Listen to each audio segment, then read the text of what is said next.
Hello बच्चों, welcome back to the channel future and freedom. मैं सिमरन और हम लाए हैं साउंड का लेक्चर नंबर 4।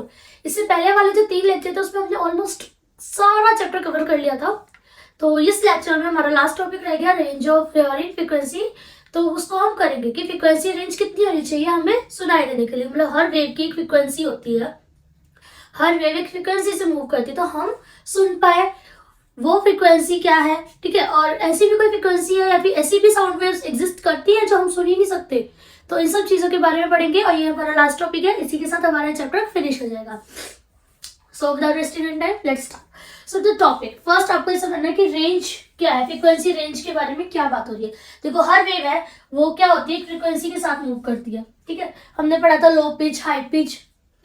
तो ये हर वेव एक फ्रीक्वेंसी के साथ मूव करती है। तो हमारे जो यूनिवर्स है यानी कि हमारा वर्ल्ड है, इसमें क्या है, इसमें कुछ ऐसी साउंड वेव्स भी एग्जिस्ट करती है जो कि हमारी फ्रीक्वेंसी रेंज से बाहर है, जिसकी वजह से हम सुन नहीं पाते। तो हमारी फ्रीक्वेंसी रेंज कितनी होनी चाहिए कि हम सुन पाए? 20 हर्ट्ज मिनिमम होना चाहिए, कम से कम 20 हर्ट्ज तक होना चाहिए, या फिर मैक्सिमम आपको होना चाहिए 20,000 हर्ट्ज। ठीक है, तो आपकी मिनिमम फ्रीक्वेंसी रेंज क्या होगी? 20 हर्ट्ज, और मैक्सिमम फ्रीक्वेंसी रेंज होगी 20,000 हर्ट्ज। अब वो फ्रीक्वेंसी रेंज यानी कि वो फ्रीक्वेंसी ऑफ वेव जो 20 हर्ट्ज से कम होती है उनको हम बोलते हैं इंफ्रासोनिक साउंड्स। फ्रीक्वेंसी रेंज जो होती है वो 20 हर्ट्ज से कम होती है तो उनको हम बोलते हैं इंफ्रासोनिक साउंड्स और इंफ्रासाउंड। ठीक है, और वो वेव्स यानी कि वो साउंड वेव जिनकी फ्रीक्वेंसी रेंज ज्यादा होती है 20 हर्ट्ज से, यानी कि 20,000 हर्ट्ज से, उनको हम बोलते हैं अल्ट्रासाउंड यानी कि अल्ट्रासोनिक साउंड। क्लियर? तो यहाँ पे आपको 2 चीजें याद रखनी है कि हमारी जो फ्रीक्वेंसी रेंज है जो हम सुन सकते हैं, रेंज ऑफ हियरिंग है, वो है 20 हर्ट्ज टू 20,000 हर्ट्ज। ठीक है, फर्स्ट। सेकंड कि जो वेव्स की रेंज 20 हर्ट्ज से कम होती है उनको हम बोलते हैं इंफ्रासोनिक साउंड यानी कि इंफ्रासाउंड। जिन वेव्स की रेंज यानी कि फ्रीक्वेंसी 20,000 हर्ट्ज से ज्यादा होती है उनको हम बोलते हैं अल्ट्रासोनिक यानी कि अल्ट्रासाउंड। क्लियर? तो इंफ्रासोनिक साउंड जो है वो आपकी सिलेबस से ओमिटेड पार्ट है, तो इसको अभी हम नहीं करेंगे क्योंकि हमारे जितने भी शॉर्ट्स बने हैं, जितनी भी वीडियोस है, सब किस पे बेस है? Revise syllabus of the NCERT, ताकि आपको कंफ्यूजन ना हो। क्लियर? तो हमें पढ़ना है अल्ट्रासोनिक साउंड के बारे में। अब अल्ट्रासोनिक साउंड क्या होता है, अल्ट्रासोनिक साउंड वेव्स क्या होती है, वो मैंने आपको बता दिया है कि जिनकी रेंज है 20,000 हर्ट्ज से ज्यादा होती है। अब इसका यूज क्या होता है, इसकी एप्लीकेशंस के बारे में हम पढ़ेंगे। इसकी एप्लीकेशन हमारे पास 5 एप्लीकेशंस हमें पढ़ेंगे। फर्स्ट इसकी एप्लीकेशन होती है इंडस्ट्री में यूज, इंडस्ट्रियल यूज। ठीक है, इंडस्ट्रियल यूज में क्या है कि देखो, जैसे अल्ट्रासाउंड की जो रेंज है हमने बताया आपको कि 20,000 हर्ट्ज से भी ज्यादा है, तो वो इतनी ज्यादा होती है कि वो इजीली पेनिट्रेट कर देती है। ठीक है, पेनिट्रेट इन द सेंस कि वो ऑब्जेक्ट के अंदर इजीली जा सकती है। तो इंडस्ट्रियल में क्या होता है, जैसे जो बड़े बड़े मेटल्स का यूज किया जाता है, हम लोग ब्रिक्स बनाते हैं। ठीक है, ब्रिजेस बनते हैं ब्रिक्स की मदद से। और जब आपके ब्रिज बनते हैं तो उसमें मेटल्स का भी यूज होता है, बड़े बड़े ब्रिक्स का, बड़े बड़े पत्थरों का यूज होता है। तो क्या होता है कि देखो, ये ना क्रैक को आइडेंटिफाई करती है। जैसे ये मेरा मेटल है, ठीक है, यहाँ पे मेरे अल्ट्रासोनिक डिटेक्टर्स है, अल्ट्रासोनिक वेव को जो डिटेक्ट करेंगे। ठीक है, डिटेक्टर। अब जब मैं यहाँ से अल्ट्रासोनिक वेव्स को पास कराऊंगी तो क्या होगा, अगर ये मेटल प्योर है इन द सेंस कि अंदर कोई डैमेज नहीं है, तो वो इजीली उसके बाहर निकल जाएंगी। ठीक है, बट अगर यहाँ पे एक क्रैक आ रहा है बीच में मेटल के, जो आप मेटल यूज कर रहे हो या फिर जो एक बहुत बड़ा स्टोन यूज कर रहे हो, अगर उसके बीच में कोई क्रैक होगा ना, तो ये वाली रेस तो सीधी जाएंगी, बट ये जाके रिफ्लेक्ट हो जाएगी, और इसी रिफ्लेक्शन की वजह से हमें पता चलेगा कि बीच में कोई क्रैक है। ठीक है, तो यूवी रेस का यानी कि अल्ट्रासोनिक साउंड, जो अल्ट्रासोनिक वेव्स होती है, उनका जो यूज है, फर्स्ट होता है इंडस्ट्रियल।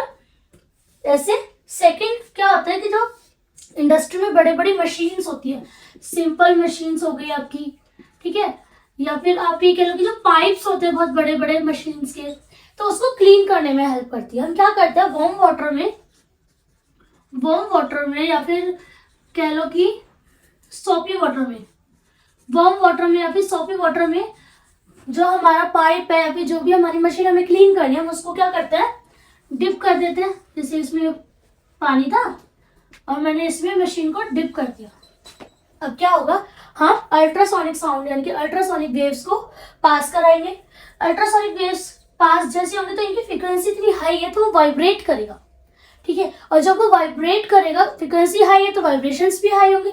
जब वो बहुत ज्यादा वाइब्रेट करेगा तो उसके अंदर से जो डस्ट है या उसके अंदर का जो भी गंध है वो क्या होगा, वाइब्रेट होते होते होते होते रिलीज होना स्टार्ट हो जाएगा, लूज होना स्टार्ट हो जाएगा। और अब हमारा जो सॉल्यूशन है वो वार्म वाटर है, गर्म पानी का है, सोपी वाटर होगा। सोप वही पानी, मतलब कि जो साबुन का पानी रहता है, तो उसकी मदद से क्या होती है, क्लींजिंग होती है। क्लियर। अच्छा, मैं एक और चीज बता दूं, जिसकी जितनी ज्यादा फ्रीक्वेंसी होती है ना उसके अंदर वाइब्रेशंस भी उतनी ज्यादा होती हैं। जैसे यहाँ पे फ्रीक्वेंसी कम है ना तो इनकी वाइब्रेशंस भी कम है, इनकी फ्रीक्वेंसी ज्यादा है तो इनकी वाइब्रेशंस भी ज्यादा है। और हम इनके बीच की रेंज सुन सकते हैं, तो हम इनके बीच की जो वाइब्रेशंस है उन्हीं को हमारे कान जो है सुन सकते हैं, उन्हीं रेंज को, उन्हीं वाइब्रेशंस को हमारे कान अडेप्ट कर सकते हैं। क्लियर। तो सेकेंड यूज हो गया। अब थर्ड यूज के बारे में समझते हैं। थर्ड यूज होता है इसका मेडिकल पर्पज से। मेडिकल में क्या होता है, देखो जैसे हमारे जितने भी बड़े बड़े कह रही हूँ, जितने भी हमारे ऑर्गन्स हैं, देखिए किडनी हो गया, लीवर हो गया, बॉल ब्लैडर हो गया, तो इन सब में क्या होता है कि ना इनको डिटेक्ट किया जाता है। डिटेक्ट इन द सेंस कि इन्वेस्टिगेट किया जाता है कि इनके अंदर कोई प्रॉब्लम तो नहीं है, क्योंकि यूवी रेज जो हमारी अल्ट्रासोनिक रेज है, सॉरी, ठीक है, बार बार यूवी रेज निकल रहा है क्योंकि अल्ट्रा सेम हो जाता है ना, अल्ट्रा वायलेट रेज वो अलग होती है, ये अल्ट्रासाउंड होती है, अल्ट्रासोनिक रेज होती है, ठीक है। तो जो हमारी अल्ट्रासोनिक रेज है ये क्या करती है, इन्वेस्टिगेट करती है हमारे ऑर्गन्स को कि उस ऑर्गन में कहीं कोई प्रॉब्लम तो नहीं है, उस ऑर्गन के अंदर कहीं कोई इश्यू तो नहीं है, ठीक है। तो ये क्या करते हैं मेडिकल में, टू इन्वेस्टिगेट इंटरनल ऑर्गन्स। हमारे जो इंटरनल ऑर्गन्स होते हैं उनको इन्वेस्टिगेट करती है।